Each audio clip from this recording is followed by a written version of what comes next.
Hey, what is going on with y'all, man?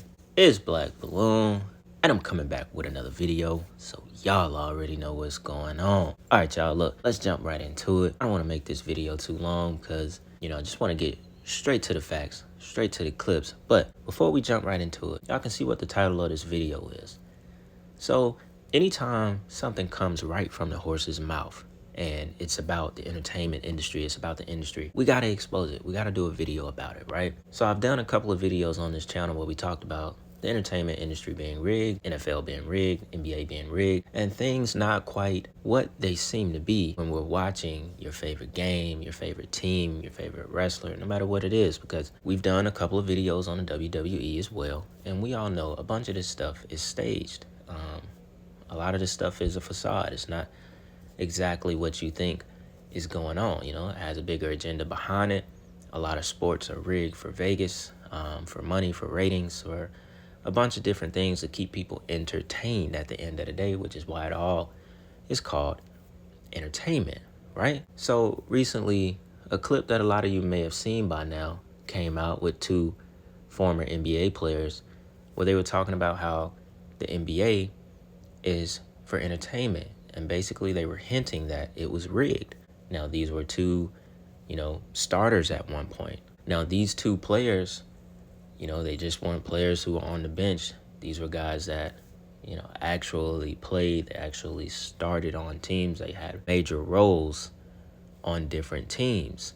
Now, one of them just happened to play with the guy who was married to this woman who this tweet is from on the screen, Ayesha Curry. Now, I just have this on the screen just for context because it also comes right from the horse's mouth. Basically, she's the wife of Steph Curry. This tweet was from the series back in 2016. It's probably one of the most famous NBA Finals series where LeBron James and the Cleveland Cavaliers came back from being down 3-1. People in the sports world know that that's damn near impossible because when a team has another team down 3-1, they're up 3-1. All they have to do is win one more time, and they win the series, and they win the finals, or wherever they're at in the stage of the playoffs.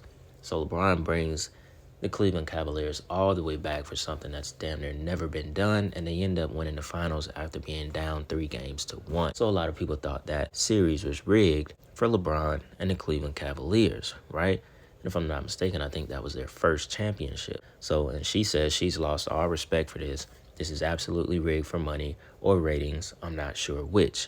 I won't be silent. I just saw it live. Sorry. So this lets you know it's deep. It's in the contracts, and the secrets belong to the referees and certain players that actually know what is going on. Obviously, his wife has an idea, but she doesn't know for sure because she can't quite name why the game is rigged. This goes into that, everything we see is not what we think it is. So I just wanted to jump right into those clips and also have something from Cena years ago that a lot of y'all might have forgot about, where he talked about the whole spectrum, WWE, the NFL, the NBA, all being rigged, but he did it in a joking manner, and I thought it was really interesting and would fit right into this video. So we're going to jump into this first clip. Of course, I'm going to come back and kind of talk about it, sum it up a little bit more. And yeah, so y'all, check this out. As players, we can't say so. You just got to play along. You got to play the game. But when you think about it, it's like, how many games was this half? Like, listen, the closeout game is the hardest game in your life. And they be like, why? And I can't say. Yeah. Can't say. I can't say, but Shit, nah, I'll tell it. Go ahead. I remember we were about to play Game 7, 2012. So we were about to play the Celtics or whatever. Game 7. So I'm hype as hell. I'm like, yeah, bro, we got a Game 7. Like, woo out the bam. Like, this is going to be lit. So Eldon's like, we're going to have to win by 15 just to win by 1. So I'm like, what you mean? He's like, bro, this is the NBA, it's entertainment. You got to win by 15 because you have to win by 1. You have to be up so much that don't affect it. You have to be up so much that don't affect it. And LeBron is in the Heat or waiting.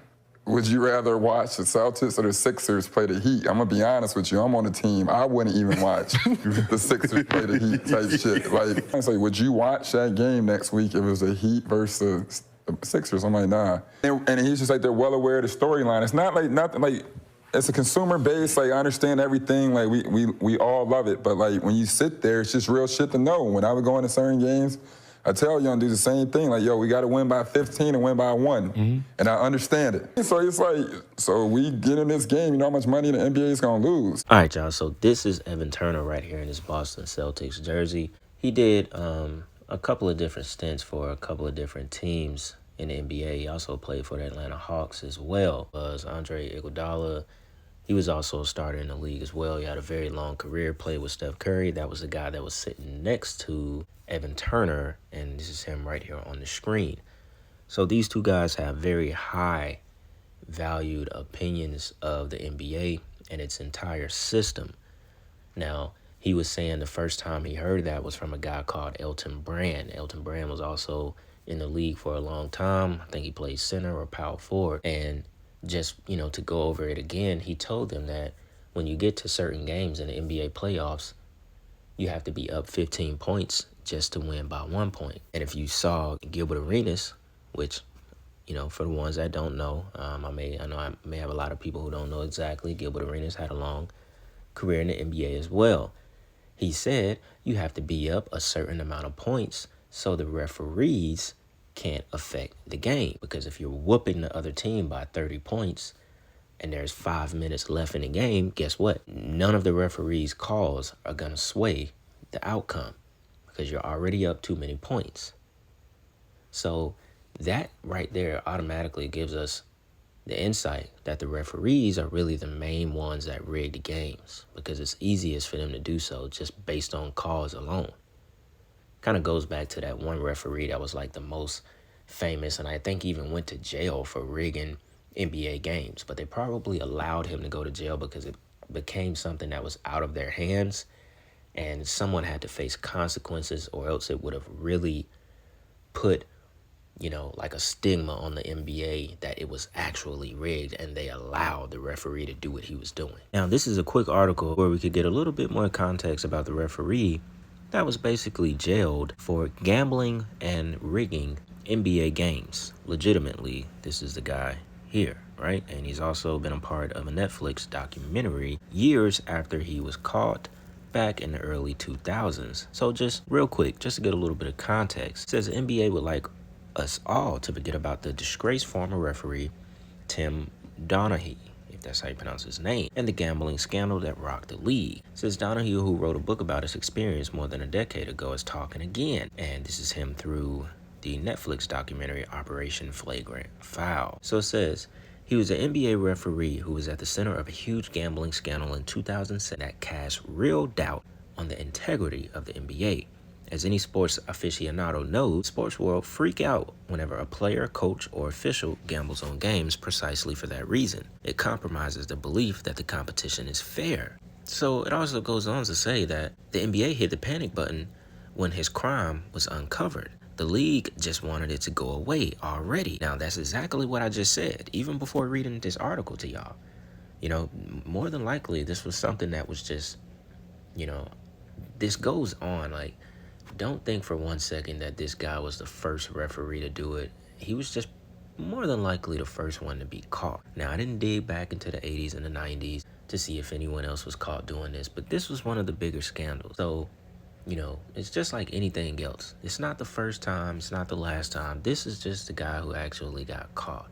And once it came out, the NBA didn't want to be looked at as allowing this kind of stuff to actually happen because the fans would, you know, then legitimately believe that it's not fair, it's rigged, and you guys are betting on games that you are officiating, which means you're calling the game in your favor so you can get money. So that's the whole, you know, reason why the NBA wanted to get this off of their chest. They put him in jail for 11 months, blah, blah, blah. And I thought it was pretty funny here. It said the NFL suspended wide receiver Calvin Ridley. She played for the Falcons indefinitely this year for betting on NFL games. That was just a season ago. A punishment that surpassed even the 11-game suspension of a quarterback, Deshaun Watson, for 24 cases of sexual assault. Now, think about that. Deshaun Watson, this has nothing to do with rigging and stuff like that, but look at how it compares. They suspended a guy for, you know, an entire season, indefinitely. He was suspended for the entire season for gambling, but they gave a quarterback an 11-game suspension for a supposed, 20 cases of sexual assault.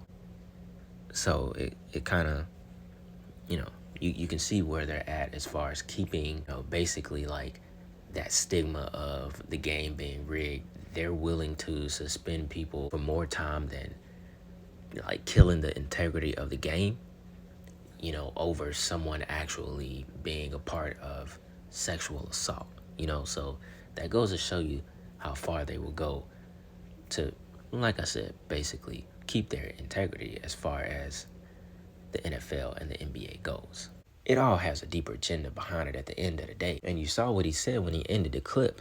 He said, do you know how much money the NBA will lose if they allow certain teams to play each other in the playoffs? Now that goes back to that Super Bowl that the Falcons were in when they lost 28-3. A lot of people like to joke about that Super Bowl, but guess what? That was probably the most rigged Super Bowl outside of the one with the Seahawks, where they threw that interception and didn't give it to Marshawn Lynch on the 1-yard line. I think who was they playing? The Patriots? I can't remember who they was playing, but that Super Bowl where the Falcons were up 28-3 at halftime, almost a 99% chance to win that game. That was probably the most rigged Super Bowl I've ever seen. They ended up losing that game, 33-28 or something like that? I don't even think we scored again. I can't really remember. It was like 2017, 2016. Had the Falcons won that game, I think Vegas would have lost like $1 billion plus. So a lot of these games are basically, the outcomes are rigged in order for, the money to stay the same, or in order for the entertainment industry, the NFL, the NBA, in order for them to make money off of the ratings to begin with.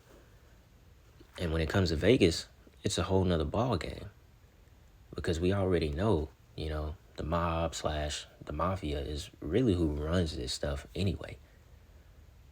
So, they're not going to lose all of that money just based off of pure, chance, or, you know what I'm saying? They're going to control the outcome of it in order to make sure they get their money's worth. They're not just, basically what I'm trying to say is they're not going to just leave it up to chance. Like the regular season, they don't care about.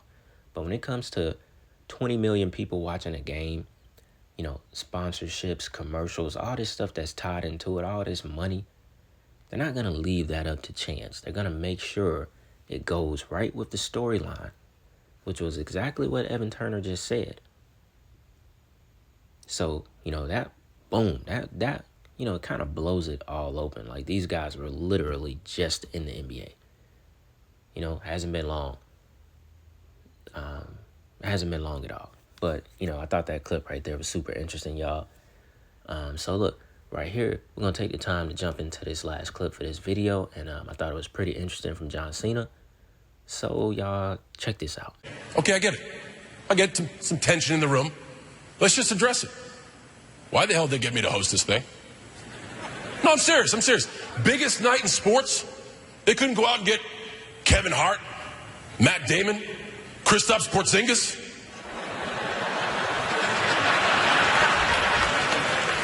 He was my number one, by the way. Instead, they hand it to a guy who spends most of his life in jean shorts and is actually proud of it. Why? Why did they go get a guy from the redheaded stepchild of sport and entertainment? Why did ESPN get a host from the WWE? I mean, it's rigged. Did I just spoil the surprise for some of the people? It's scripted entertainment. What we do is fake, right? So I know what you're thinking. Me hosting the ESPYs, that's crazy. Or is it genius? It's time to take a look at yourself, sports, and realize that you're more like the WWE than you have ever imagined.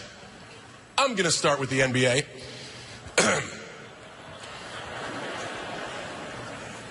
Cleveland won something.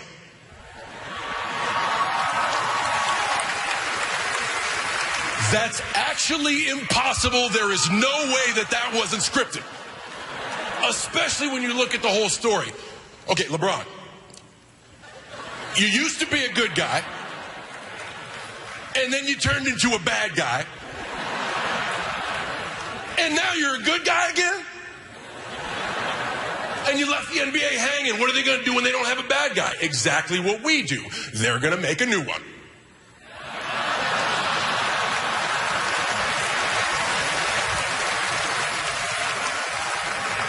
My hat's off to football, though. They got it right this year. Our beloved hero.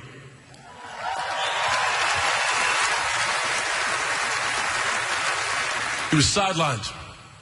Looks like all hope was lost. Helpless in the clutches of his arch nemesis. But in the moment of truth, Peyton comes off the bench, wins the championship, and rides off into the sunset with the love of his life. All right, y'all. As y'all can see, John Cena was really telling the truth. You can see the looks on LeBron, Steph, Odell, Peyton Manning. You can see the looks on them guys' faces and just can tell that John Cena was telling the truth. Now, I cut the clip before he talked about Odell. It wasn't nothing important, but, you know, also I don't want to risk copyright because that is from the ESPYs award. And, you know, basically Disney could mess around and copyright that. So I just try to keep it short as possible to avoid it so this video can stay up. As y'all can see, that's what they do. They like to tell you the truth through jokes. And 2016 was a very eventful year for sports. Now, that's the same year where we were just talking about LeBron coming back from being down 3-1. What was odd about that, Andre Iguodala, which was the guy that was sitting beside Evan Turner when they were talking about the NBA being rigged, I think he might have been 33 that year in the playoffs. And remember, LeBron had that, you know, probably one of the craziest blocks of all time in that game on Andre Iguodala. And there was just a lot of questionable stuff that happened in that series, not to dismiss Kyrie and LeBron being great players and them actually being capable of doing that, but you know, there was a lot of it was basically one-sided. You know, it was set up for the Cavaliers to basically come back and win, all in the name of entertainment. You got to remember, it's entertainment. It's about entertaining the people, and that's exactly what that year was about when it came to sports, because they did the same thing with the NFL. They were talking about Peyton Manning. That's why he said the NFL, you know, they did it too.